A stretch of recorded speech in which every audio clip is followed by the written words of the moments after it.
La vida de Jane Austen transcurrió en un entorno fundamentalmente doméstico, como muchas mujeres de su época y de su clase social, lo que se conoce en Inglaterra como gentry, una especie de aristocracia rural que fue poco a poco desapareciendo del espectro social de la época.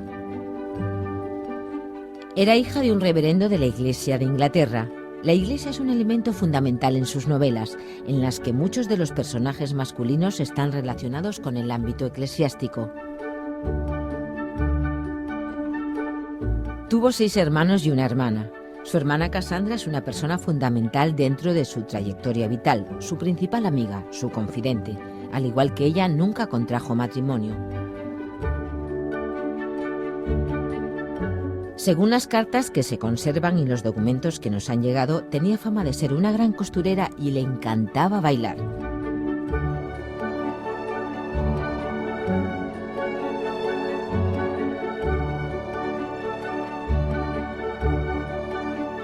Los bailes son fundamentales en todo el contexto de su obra.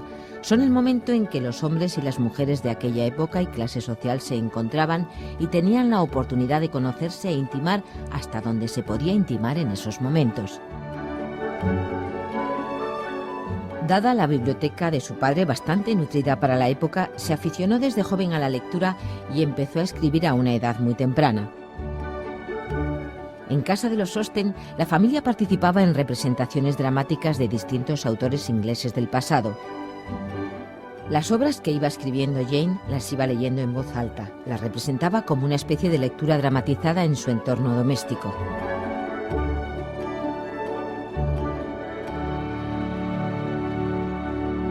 Las obras de Jane Austen realmente son fundamentales no solo dentro de la historia de la literatura inglesa, sino en la literatura universal, puesto que además habría que preguntarse por qué Jane Austen tiene la vigencia que ha adquirido dentro de nuestro entorno, dentro de nuestra propia época. Es decir, una obra escrita pues a finales del siglo XVIII y a principios del XIX, en plena época, en plena eclosión de la literatura romántica inglesa, con Shelley, Keats, Byron, etc., Wordsworth, todos los grandes poetas de esta época, Mary Shelley evidentemente también.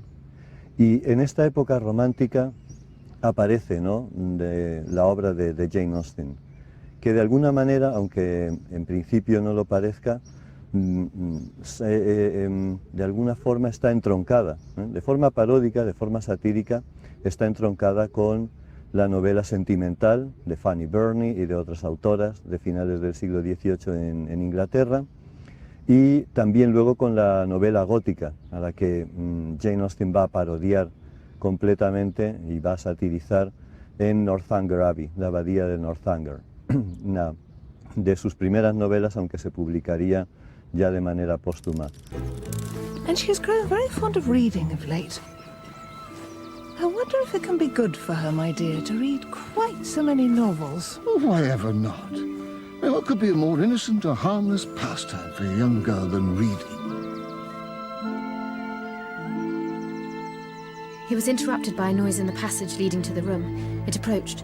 The door was unlocked. A man entered, forcibly dragging behind him a beautiful girl, her features bathed in tears and suffering the utmost distress. Take her! Convey her where I shall never see her more!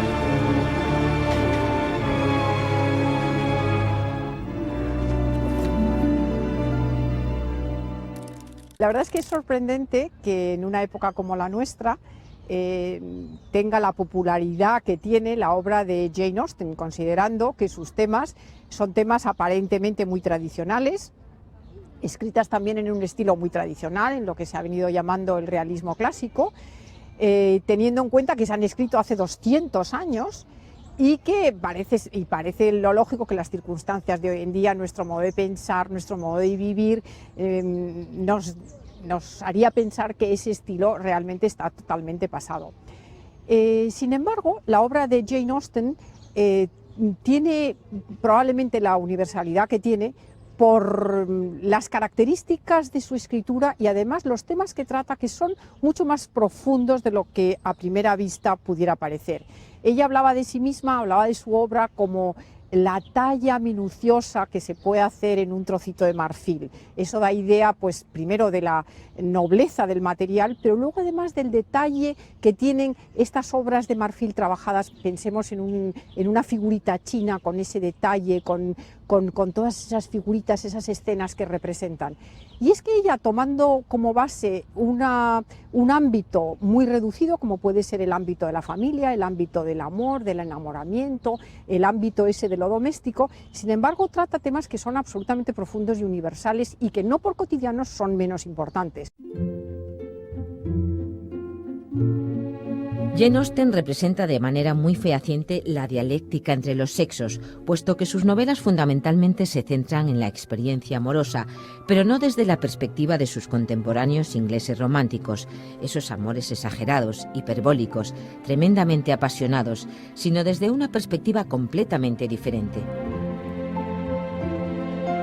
Ella se centra fundamentalmente, y así lo dice en una carta que escribe a su hermana Cassandra, en escribir sobre unos cuantos personajes en el entorno cerrado del contexto rural de Inglaterra y ver qué ocurre con estos personajes, lo que llamaba Unamuno la intrahistoria de los personajes.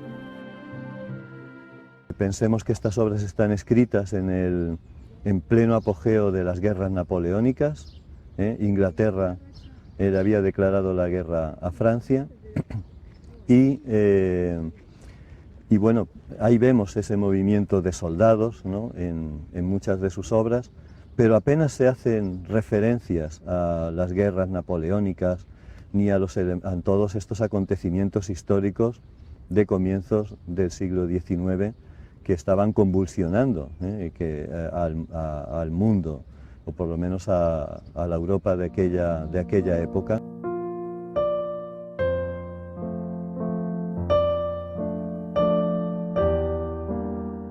Las obras de Jane Austen tienen generalmente un propósito instructivo, didáctico para las lectoras de aquella época, para aquellas mujeres que lo que deseaban es lo que generalmente se desea de manera universal, tener la mejor pareja posible. Y esto está reflejado en sus novelas de una manera diferente.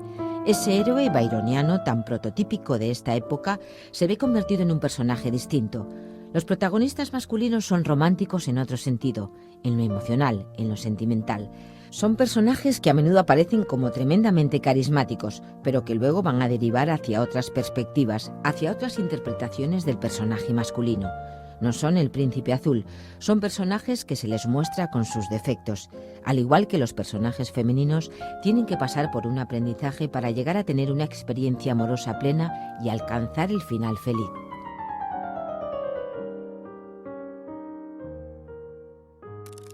I've been a selfish being all my life.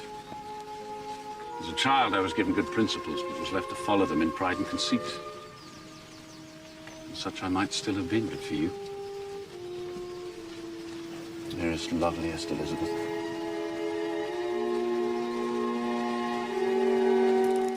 La estructura de las obras de Jane Austen es muy similar en todas ellas. En general se centran en el momento del cortejo o de la elección de la protagonista de su pareja. La importancia que se da a esta situación es muy comprensible si tenemos en cuenta lo reducido de las posibilidades de las mujeres en esa época en que su horizonte pues era muy limitado. Las mujeres estaban excluidas de la educación universitaria y de la educación superior realmente, y su única salida profesional era ser institutrices, con lo cual era ocupar una posición social pues para mujeres cultivadas que no tenían suficientes medios, pues era una posición muy humillante, secundaria y sin alternativas. De ahí la importancia enorme que tenía un matrimonio prudente, un matrimonio feliz y la elección de la pareja. Y justamente es por ello por lo que Jane Austen se fija y elige como centro de sus novelas esta situación, una situación que también por otra parte era muy común en la novelística de mujeres. You talk of feeling idle and useless. Imagine how that is compounded when one has no hope and no choice of any occupation whatsoever. Our circumstances are therefore precisely the same. Except that you will inherit your fortune. We cannot even earn ours.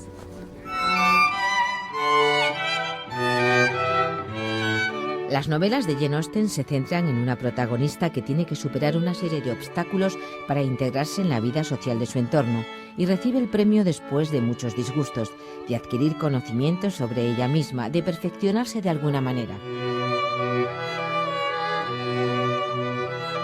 Hay una serie de justicia poética que acaba premiando a la heroína que es capaz de integrarse con éxito en su ambiente social y castigando a la que, bien por su carácter superficial, trivial, porque es frívola, porque no se adapta a la convención, no es capaz de integrarse. Hay unos personajes también de una extremada crueldad, de comentarios malintencionados, de cotilleo permanente. Unos personajes ambiciosos que disfrutan haciendo el mal porque envidian a la gente que prospera.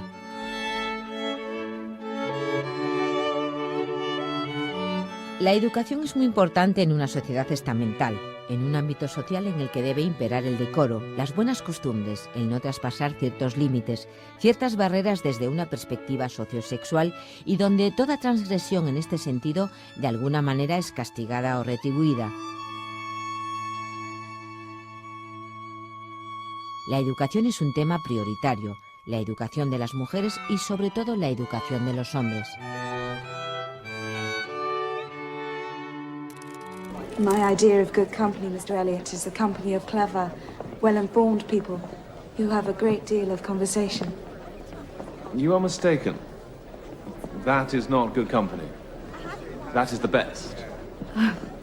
No, good company requires only birth, manners, and education. And with regard to education, I'm afraid it is not very particular. Todas las obras de Jane Austen tienen una estructura como de Cenicienta, ¿no? Es decir, el personaje femenino por razones sociales se ve de alguna forma desposeído, despojado de su estatus, de un estatus aristocrático, y por medio del matrimonio, la economía es un elemento fundamental en las novelas de Jane Austen, es un elemento absolutamente prioritario, es decir, los matrimonios tienen que ser, pues a lo mejor pueden perder un cierto estatus social a lo largo de toda la trayectoria de lo que sucede en la novela, pero al final acaba siendo un matrimonio ventajoso para las heroínas de Jane Austen, que están todo el tiempo intentando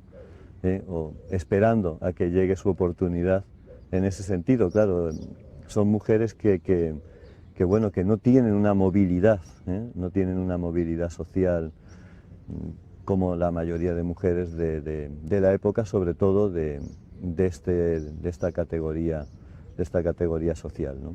Entonces, son personajes que tienen que conquistar de alguna manera su espacio y que también, pues de alguna forma, se ven obligadas a luchar por conquistar a ese hombre ideal, ¿no? A ese personaje ideal, pero al que se despoja de alguna forma de sus connotaciones más idealizadas, ¿no? Acaban siendo de alguna forma seres humanos, ¿no? Con una humanidad representativa, y de ahí quizás esa universalidad. But if I am to speak in earnest,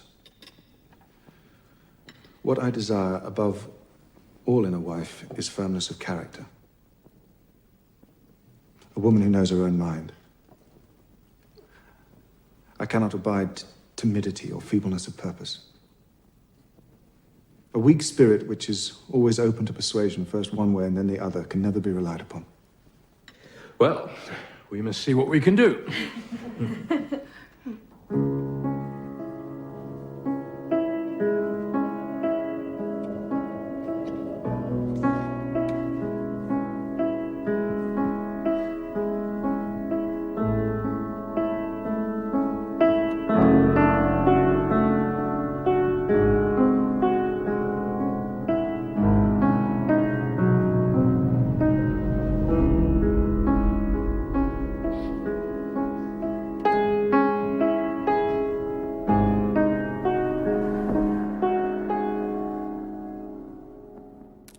Dentro de esta situación es muy notorio también, es muy notable la elección de los personajes, y solemos ver personajes recurrentes también en las novelas. Por ejemplo, llama la atención los padres de las protagonistas, de las heroínas, que en general o son figuras que están muy negativamente representadas o si no están ausentes. Un gran número de heroínas de Jane Austen son huérfanas, no tienen madre, algo que también se entiende porque dentro de las constricciones y de la jerarquización de la vida social y de la vida familiar, para que una heroína pudiera ser independiente, pudiera tener juicio propio, pudiera mostrar sus cualidades, pues necesitaba que no hubiera una madre encima de ella, vigilándola, controlándola, o necesitaba también una madre frente a la cual pudiera medirse. Y este es el caso de Orgullo y Prejuicio, en que la madre es una figura ridícula, convencional, y sin embargo no resulta tan convencional y tan ridícula cuando se tiene en cuenta lo difícil de la situación. Mr. Collins is such a sensible, respectable young man, and he's taken quite a fancy to Lizzie. And I don't think he could find a better wife. He favoured Jane at first, but Bingley was there before him. Now there will be a great marriage. And of course, that will throw the girls into the path of other rich. Tener que casar a 5 hijas con pocos medios y con unas leyes hereditarias tan injustas que excluían a las mujeres de la herencia del patrimonio. El patrimonio estaba reservado siempre a los hombres, dentro de los hombres al hijo mayor, pero en el caso en que una familia no tuviera una descendencia masculina, pues el patrimonio pasaba al pariente más cercano, con lo cual se creaban situaciones pues sumamente de una gran incertidumbre, muy injustas, y de hecho las mujeres estaban siempre excluidas de ello, por lo cual para las mujeres un matrimonio conveniente, digamos, prudente, acertado, como se quiera llamar, pues era absolutamente vital. Charlotte! My dear Lizzie, I've come here to tell you the news. Mr. Collins and I are engaged. Engaged? Yes.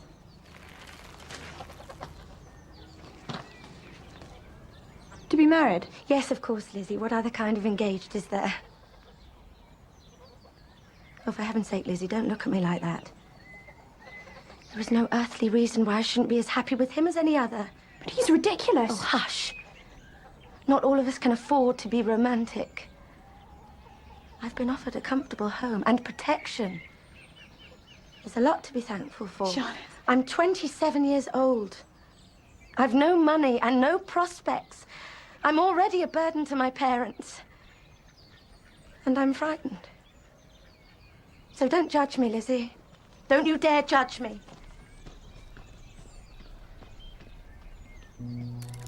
Jane Austen toma este momento crucial y estas situaciones difíciles de familias educadas, de pertenecientes a la gentry o a esta nobleza, digamos, del campo, pero que se veían abocadas a problemas muy serios, financieros, sociales, etcétera, si sus matrimonios, digamos, que no eran todo lo convenientes o no eran todo lo felices que cabría esperar. Margaret, are you there? Please come down. John and Fanny will be here soon. Why are they coming to live at Norland? They already have a house in London. Because houses go from father to son, dearest, not from father to daughter. It is the law. If you come inside, we could play with your atlas. It's not my atlas anymore. It's their atlas. Todas las novelas por lo general terminan en matrimonio y muy prudentemente se acaban ahí, sin entrar en los problemas de la vida matrimonial, donde se miden de verdad las dificultades de la pareja. Tampoco sabemos si los defectos de sus protagonistas son corregidos absolutamente, o solo durante el proceso del cortejo y la seducción en la que todos mostramos lo mejor de nosotros mismos. Es una novelista magnífica, ¿no? Desde el punto de vista estilístico es insuperable, de ahí que fuera incluida como una de las escritoras del gran canon, ¿no? Del canon literario inglés que, por ejemplo, pues Lewis anunciaba en La Gran Tradición, The Great Tradition, de 1948, y realmente es una escritora que tiene una soltura, un estilo realmente propio, magnífico, que por mucho que sea imitado, pues no puede ser igualado en este aspecto, ¿no? Realmente el legado de Jane Austen es fundamental para la historia de la literatura universal.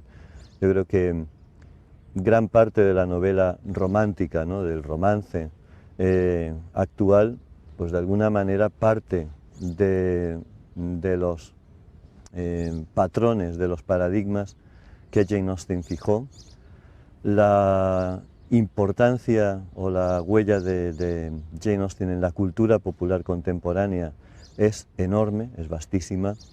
Tenemos pues muchas reescrituras, algunas de las más populares pues incluso son de índole, si se quiere, un tanto grotesca, ¿no? Pero por ejemplo hay toda una serie en la que aparecen zombies, ¿no? Por ejemplo, Pride and Prejudice and Zombies, de Graham Smith.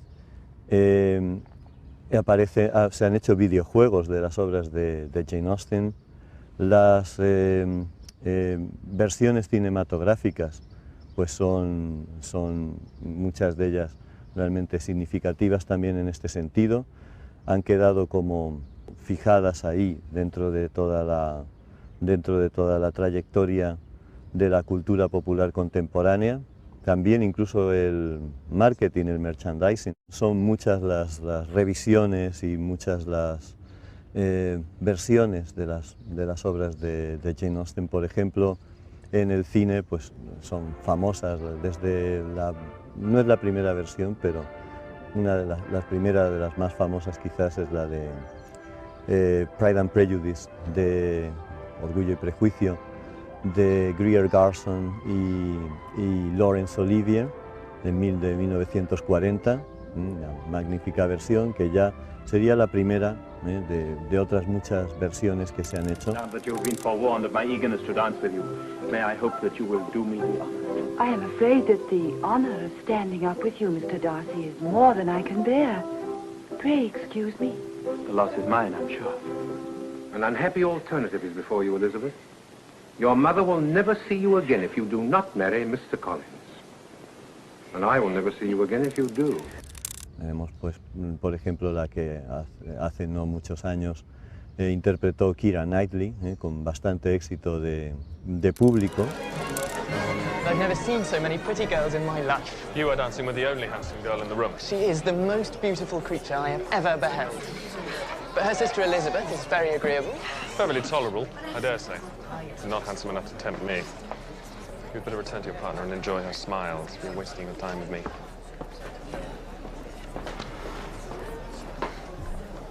Count your blessings, Lizzie. If he liked you, you'd have to talk to him. Precisely. As it is, I wouldn't dance with him for all of Derbyshire, let alone the miserable half. Hay una versión de la BBC emblemática de Orgullo y Prejuicio, interpretada por Jennifer L. y sobre todo Colin Firth, que ha quedado como un icono de Mr. Darcy. Es el Mr. Darcy un poco por antonomasia de la historia cinematográfica o televisiva de las obras de Jane Austen.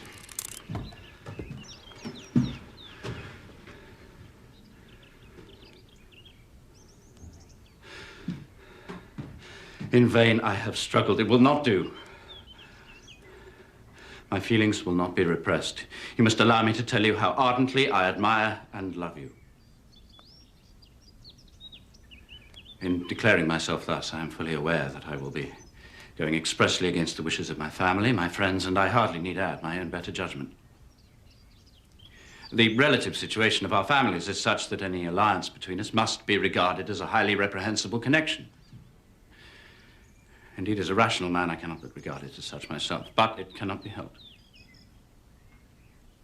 Almost from the earliest moments of our acquaintance, I have come to feel for you a passionate admiration and regard, which, despite all my struggles, has overcome every rational objection, and I beg you most fervently to relieve my suffering and consent to be my wife.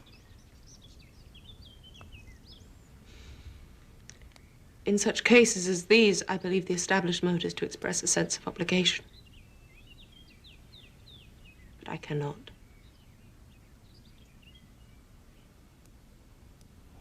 I have never desired your good opinion, and you have certainly bestowed it most unwillingly. I'm sorry to cause pain to anyone, but it was most unconsciously done, and I hope will be of short duration.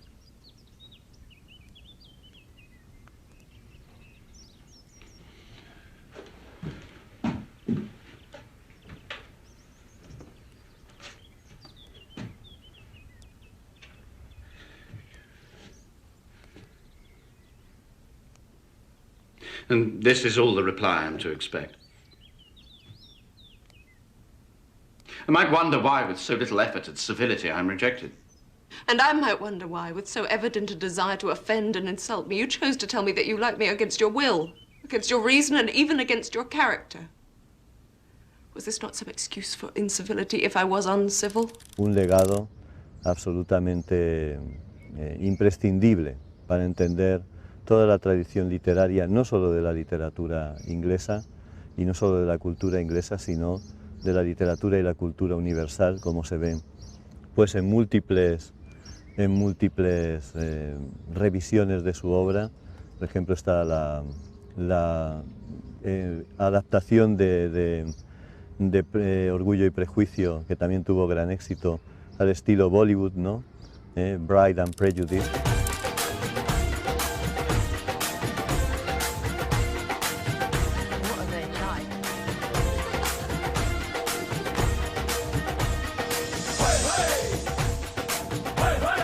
También está la versión de Sentido y Sensibilidad, interpretada por Emma Thompson y Kate Winslet, que tuvo un gran éxito.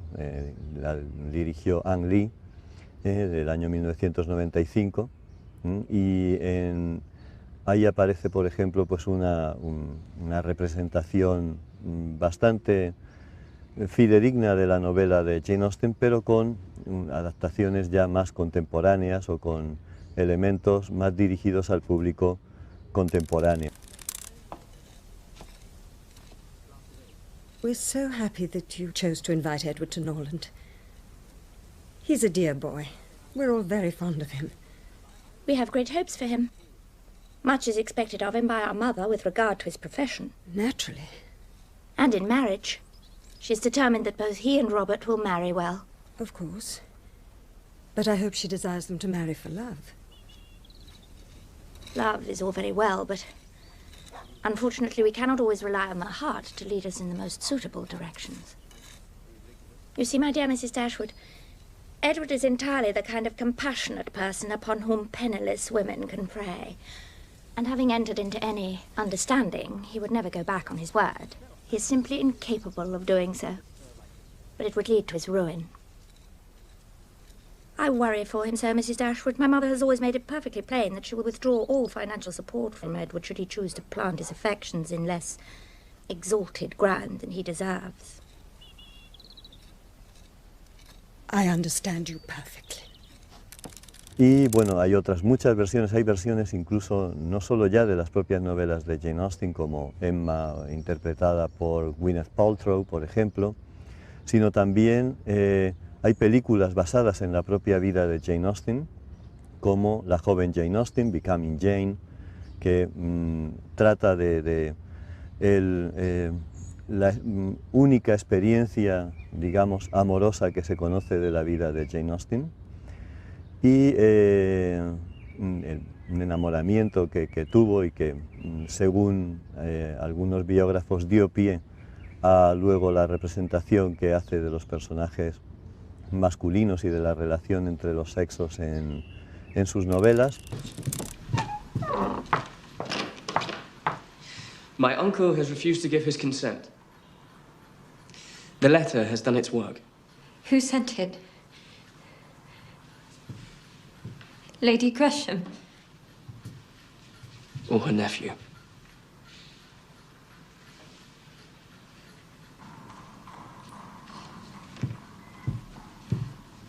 They think that they can do what they like with us, but I will not accept this. We have no choice. Of course we do.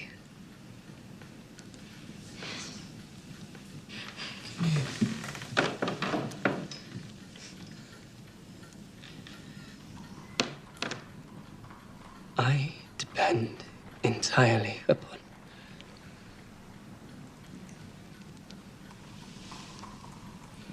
Upon your uncle. And I depend on you.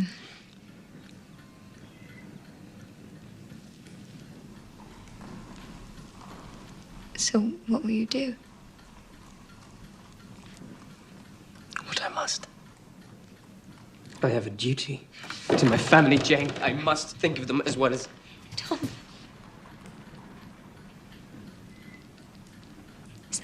Is that all you have to say to me? Incluso la saga Crepúsculo, la primera novela de la saga Crepúsculo, contiene elementos claramente relacionados con Orgullo y Prejuicio, ¿no? Esas primeras impresiones, que fue el título que le dio Jane Austen a Orgullo y Prejuicio cuando comenzó a escribir la novela, ya a finales del siglo XVIII, luego se publicaría en 1813, y son elementos o son factores muy importantes para entender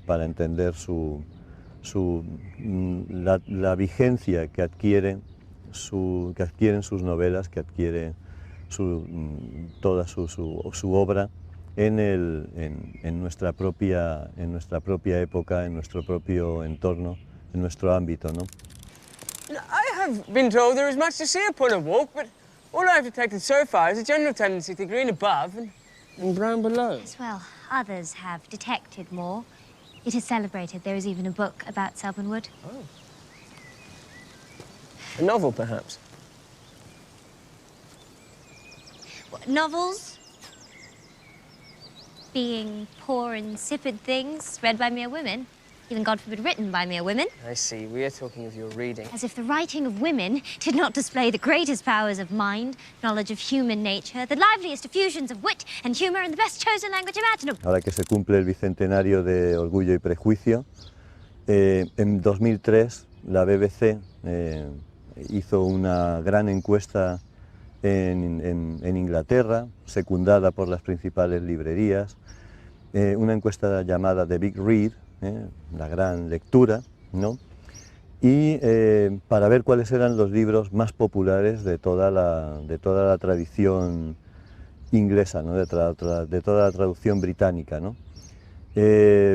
Orgullo y Prejuicio fue elegida como la segunda, ¿no? de las novelas más populares de toda esta tradición, solo ganada por El Señor de los Anillos de Tolkien. Hemos estado hablando de la popularidad que tuvo Jane Austen después de su muerte y que tiene fundamentalmente, que ha tenido a lo largo de este siglo pasado y que sigue teniendo.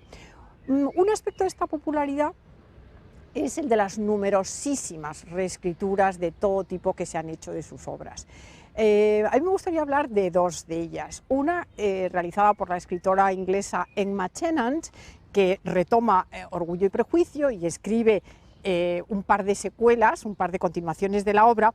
Una se llama Pemberley y la otra se llama Un matrimonio desigual, y es la segunda parte de Orgullo y Prejuicio también.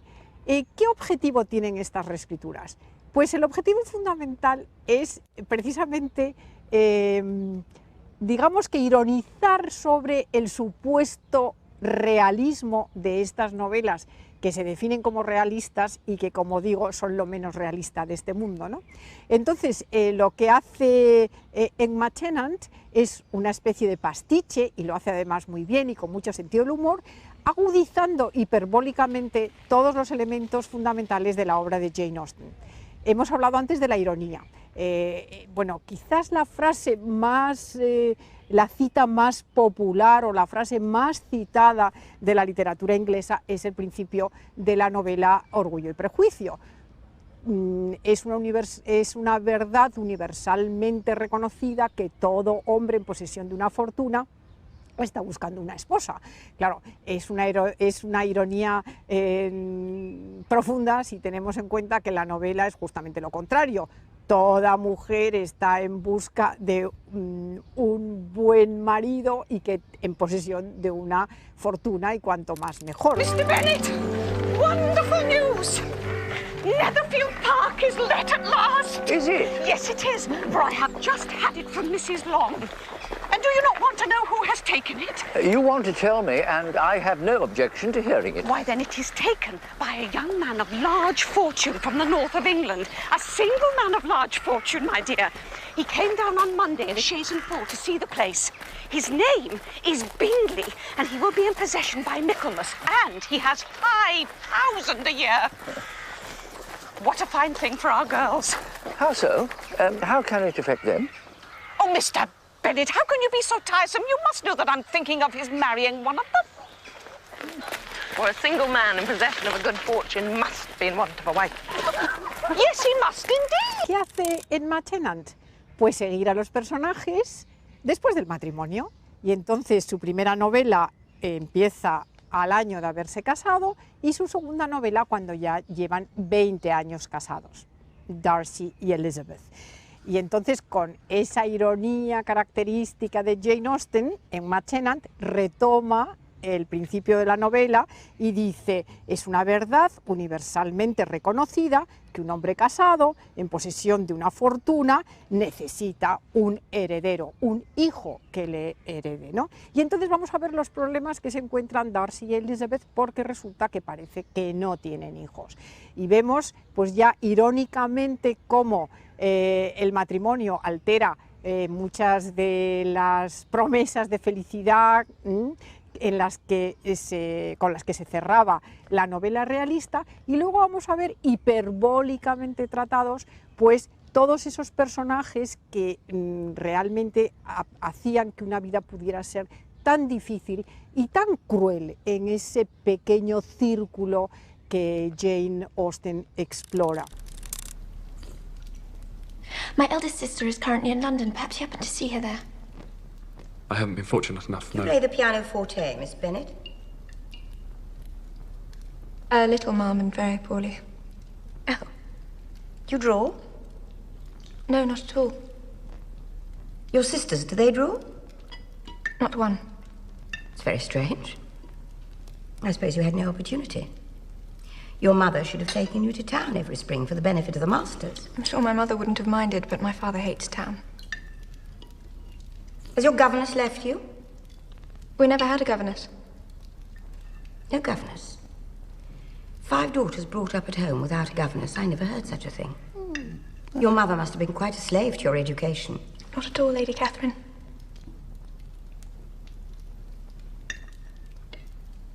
Your younger sisters, are they out in society? Yes, Ma'am, all. All? Would all 5 out at once? Oh, that's very odd. And you only the second? The younger ones out before the elders are married? Your youngest sisters must be very young. Yes, my youngest is not 16. But I think it would be very hard on younger sisters not to have their share of amusement because the elder is still unmarried. It would hardly encourage sisterly affection. Upon my word, you give your opinion very decidedly for so young a person. Pray, what is your age? With 3 younger sisters grown up, your ladyship can hardly expect me to own to it. En la segunda novela, pues vamos a ver ese mismo matrimonio 20 años más tarde y vamos a ver cómo se han subvertido todas las situaciones.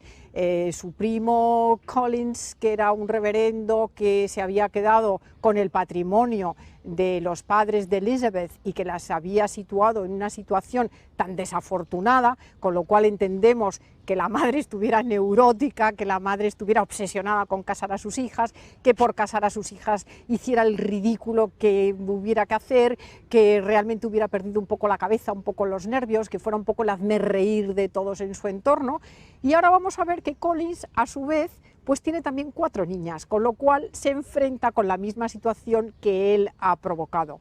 Por otra parte, vamos a ver que Darcy y Elizabeth tienen una hija valiosa, sumamente competente, que lleva la hacienda y que gestiona las tierras de Darcy de una manera pues fantástica, y sin embargo tiene un hijo, pues que el hijo es contrahecho, se sugiere, es muy bajito, se sugiere que es casi enano, además es jugador empedernido, además es rebelde, además es, en fin, es indeseable, y el padre se ve casi abocado a desheredarle.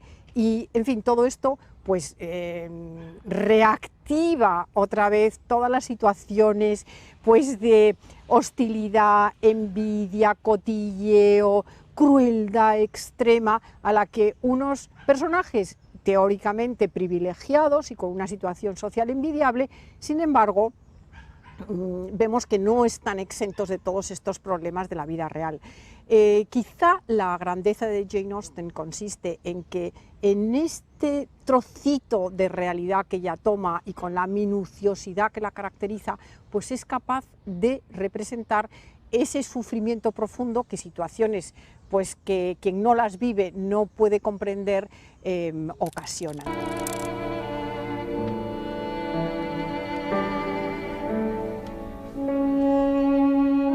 I have stayed too long. I shall leave you now.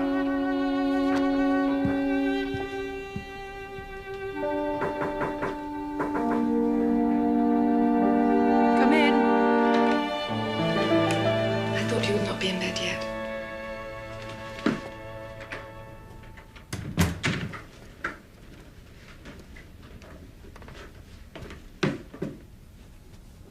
I've been thinking about what you said this afternoon. That it is not only Lydia's reputation that has been ruined. I was angry and upset. I should not have said it. It does no good to dwell on it. You meant, I suppose, that you and I, and Mary and Kitty, have been tainted by association. That our chances of making a good marriage have been materially damaged by Lydia's disgrace. The chances of any of us making a good marriage were never very great. Now I should say they're non-existent. No one will solicit our society after this. Mr. Darcy made that very clear to me. Otra reescritura que es completamente distinta y que es muy conocida, probablemente, bueno, desde luego muchísimo más conocida que esta, es el diario de Bridget Jones, que a su vez y en sí mismo pues ha sido un éxito comercial, editorial y cinematográfico sin precedentes y que, curiosamente, está basado en la novela, en esta misma novela, en Orgullo y Prejuicio. It's a truth universally acknowledged that the moment one area of your life starts going okay, another part of it falls spectacularly to pieces. Como pista, pues el protagonista se llama igualmente Darcy. La novela está centrada en torno al proceso de, bueno, de seducción, búsqueda de pareja, etcétera. Y luego tiene el trío de personajes fundamental de Orgullo y Prejuicio. El protagonista, el antagonista y la joven que está en medio de los dos y que se encuentra en la situación vital de hacer una buena elección. Y tenemos, como en el caso de Orgullo y Prejuicio, pues Bridget, que está en una situación además muy contemporánea, muy posfeminista, de chicas jóvenes, independientes, autónomas, que tienen una preparación profesional muy buena, que tienen un trabajo, que viven fuera de su casa, pero que nos encontramos con Bridget Jones, que tiene una madre también en otro sentido distinto, también bastante ridícula, y que ella está en búsqueda de pareja y no encuentra pareja, y además con todas las circunstancias, con todo irónicamente tratadas, porque están tratadas de una manera muy irónica y además muy hiperbólica, con las que se encuentra una heroína de hoy día, pues que tiene ya 30 años, que se le pasa el arroz, que tiene que rápidamente tener pareja si quiere socialmente ser un poco considerada, porque las preguntas continuas a las que se ve enfrentada es: ah, pero no te has casado, ah, pero no tienes novio, ah, pero no tienes hijos. By the way, the Darcys are here. They brought Mark with them. Ah, here we go. You remember Mark? He used to play in his paddling pool. He's a barrister, very well off. No, I don't remember. He's divorced, apparently. His wife was Japanese, very cruel race. Now, what are you going to put on? This? Oh, don't be silly, Bridget. Never get a boyfriend if you look like you've wandered out of Auschwitz. Now run upstairs, laid out something lovely on your bed. I never thought that. Great. I was wearing a carpet. Hello, Dad. Hello, darling. How's it going? Torture. Your mother's trying to fix you up with some divorcee. Human rights barrister, pretty nasty beast, apparently. Who? Ding dong. Maybe this time Mum had got it right. Come on, why don't we see if Mark fancies a gherkin? Mark? Maybe this was the mysterious Mr. Right I'd been waiting my whole life to meet. Do you remember Bridget? Maybe not. She used to run around your lawn with no clothes on, remember? No, not as such. Y se trata de una manera muy divertida y también, aunque la novela es un divertimento, aunque la novela es muy irónica, es trivial aparentemente, pero sin embargo la novela da en el clavo de esa crueldad contemporánea que vemos pues en estos programas, en los reality shows, en los programas estos del famoseo,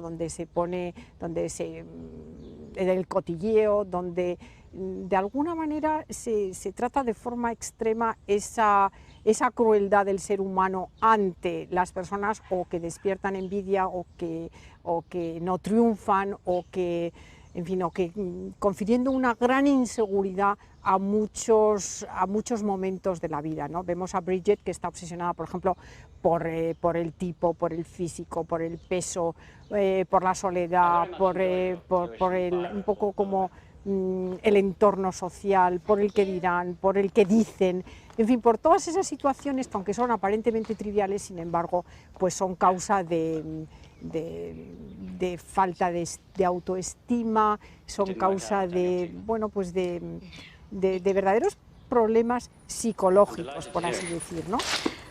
Look, are you and Cosmo in this together? I mean, you seem to go out of your way to try to make me feel like a complete idiot every time I see you. And you really needn't bother. I already feel like an idiot most of the time anyway. With or without a fireman's pole. That'll be my taxi. Good night. Look, I'm sorry if I've been... What? I don't think you're an idiot at all. I mean, there are elements of the ridiculous about you. Your mother's pretty interesting. And you really are an appallingly bad public speaker. And you tend to let whatever's in your head come out of your mouth without much consideration of the consequences. I realized that when I met you at the turkey curry buffet that I was unforgivably rude and wearing a reindeer jumper that my mother had given me the day before. But the thing is, what I'm trying to say very inarticulately is that, in fact, perhaps despite appearances, I like you very much. Apart from the smoking and the drinking and the vulgar mother and the verbal diarrhea. No, I like you very much, just as you are. Y como esa es una situación por la que se atraviesa habitualmente las mujeres, el ser humano, pero concretamente las mujeres de estas novelas son muy de temas femeninos, ¿no? Y como son problemas que no pasan, que cambia la peripecia, cambian las circunstancias, cambia el entorno, pero ocurren generación tras generación, quizá también eso explique el éxito de este tipo de novelas, de este tipo de tratamientos y sobre todo cuando tienen la capacidad de comprensión que tiene Jane Austen, la capacidad de observación profunda del ser humano, la capacidad de retratar con muy pocos trazos, pero sin embargo en la actuación de los personajes. O sea, Jane Austen, más que hablar sobre personajes, los deja actuar, nos los presenta, digamos, de un modo teatral, dramático, nos los presenta actuando. Y entonces vemos, somos capaces de comprender hasta qué punto estas situaciones aparentemente triviales, aparentemente banales, aparentemente sin importancia, sin embargo, resultan de tremenda trascendencia en la vida de todos.